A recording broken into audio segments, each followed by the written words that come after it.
Colombia, potencia de la vida.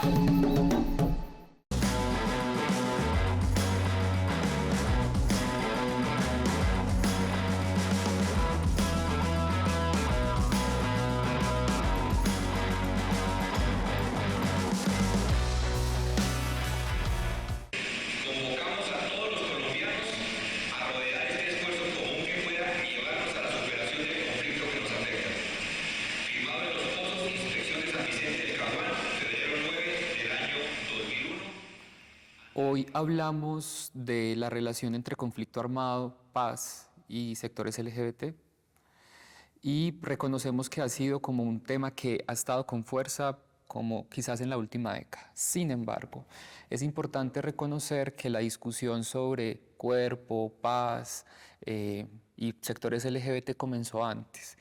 Y quizás uno de los hitos fundamentales de esa historia fue Planeta Paz a principios de los años 2000.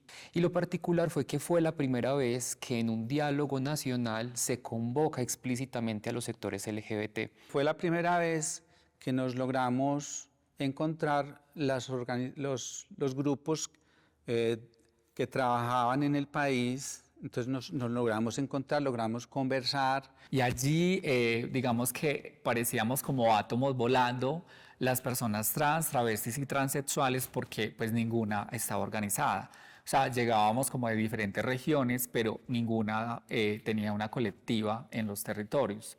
Un eslogan que fue muy fuerte de parte de los sectores LGBT en el contexto de Planeta Paz era "Mi cuerpo, primer territorio de paz".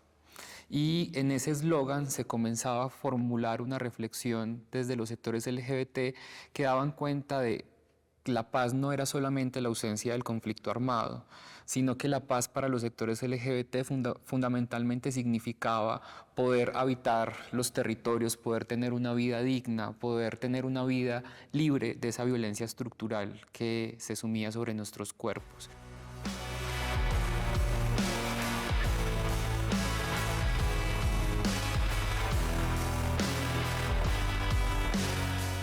En esa transición de discípulo amado a amigos comunes, nosotros nos metimos en una locura muy brava, que fue fundar la primera ONG en Colombia para la población gay.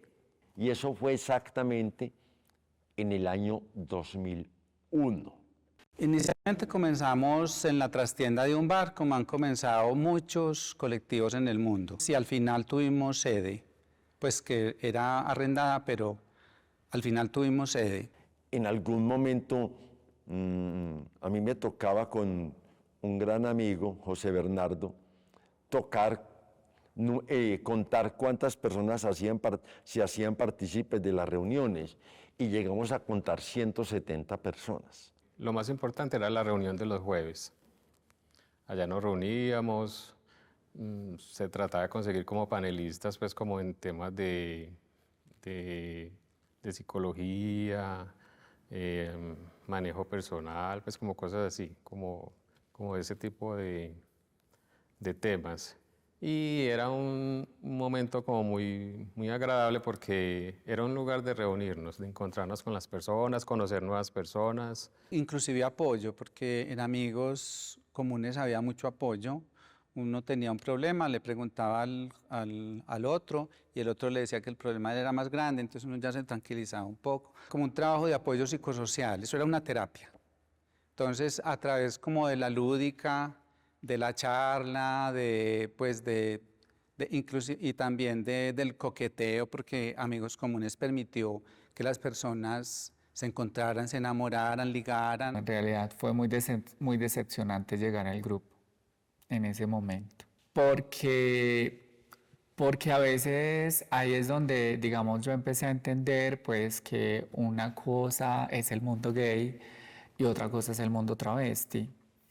Y yo llegaba justamente a un grupo de hombres, pero yo no me reconocía como hombre. La situación fue incómoda, pero nunca se me pasó por la cabeza la idea de no volver. Antes, al contrario, sentí la necesidad de volver. Es muy curioso porque pues yo fui la primera travesti, digamos que llegó al espacio ya transformada, porque pues Amigos Comunes, o sea, eso fue un nido de travestis. Estamos hablando de la década de entre el 2000 y 2010, en donde hubo bastante persecución sociológica a todo lo que implicaba la diversidad sexual y mucho más fuerte después y más notoria a la diversidad del género. Y las lesbianas por lo general siempre quedaban relegadas a un espacio en el que no tenían mucha voz, no se les abrían muchos espacios. Las mujeres lésbicas de la época éramos bastante temerosas y reservadas de salir de lo que nosotros conocemos como el closet o el armario. Entonces tomábamos muchas precauciones de hacernos visibles, porque eso implicaba un riesgo para nuestras vidas. Es más, en un espacio que inicialmente fue fundado por hombres gay, algunas de ellas no se sentían cómodas ni acogidas. Luego fue que apareció el grupo Asociación de Mujeres que Aman Mujeres, que en su momento llegó a tener dentro de su conglomerado más de 200 mujeres en toda Antioquia.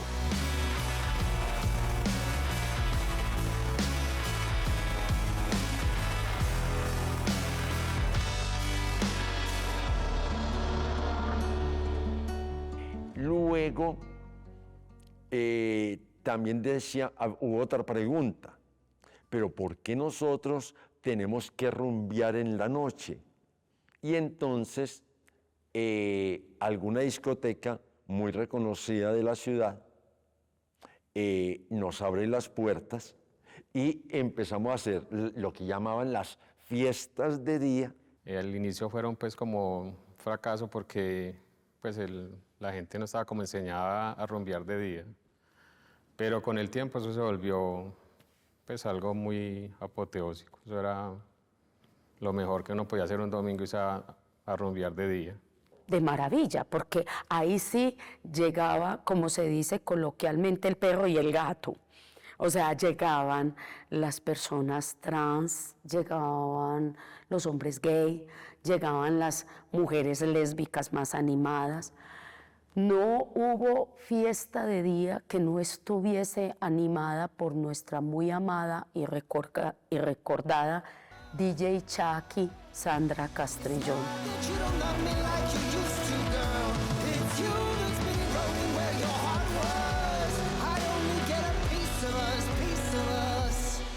Entonces, estando en Amigos Comunes, hubo una asamblea y un amigo y yo, Robinson Sánchez, llevamos una propuesta para hacer un grupo que trabajara lo político, ¿sí?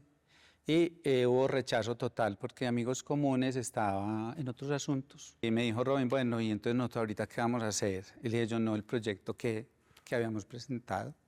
Decidimos colocarle el nombre del Solar por un texto que León Zuleta había escrito en un libro. Entonces, el Solar sí tenía una proyección política, incursionar en lo político, y buscaba como transformaciones sociales y culturales para transformar la discriminación, que después le cogimos el tema de la homofobia fue como el tema que nos transversalizó el trabajo del Solar. Entonces inventamos una estrategia que se llamó la Colcha de la Pasión.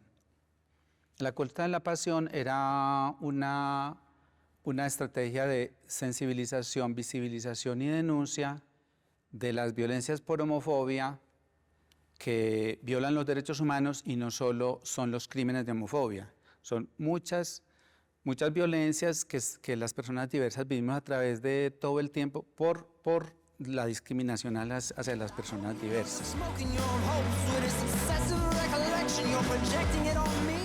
A partir de una clase con el historiador Pablo Rodríguez, cuando habla de los invisibles en la colonia, en las fiestas de la colonia, que no se veían, pero de pronto en la noche en medio de la fiesta aparecían maquillados, con peinados, y estaban en la fiesta y desaparecían, eran los invisibles. Por eso el libro lleva ese título de Invisibles. Y porque además, por mi historia personal y por no hablar de eso, para mí en ese momento la invisibilidad y el no hablar de ello era una alternativa, un mecanismo de protección.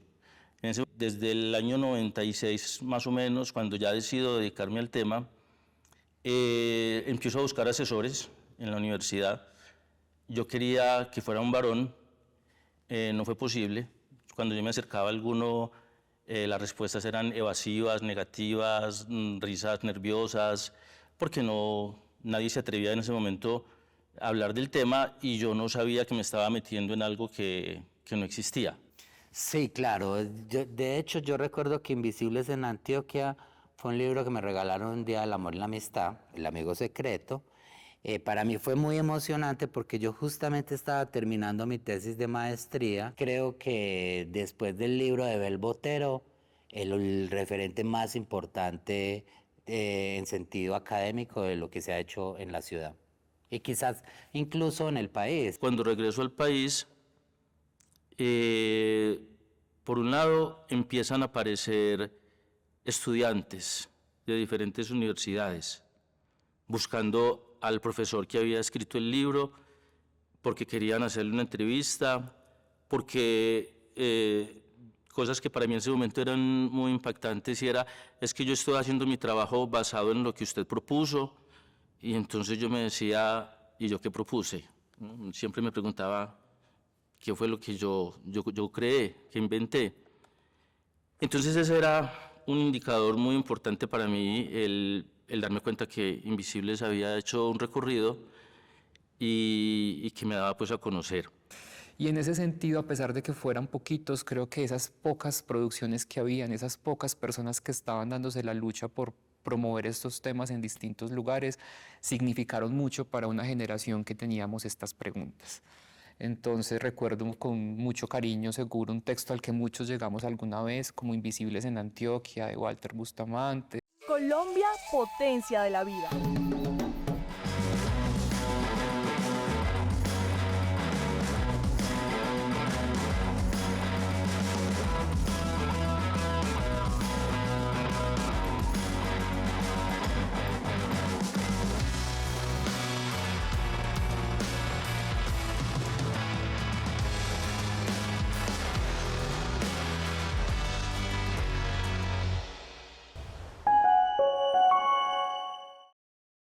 Colombia, potencia de la vida.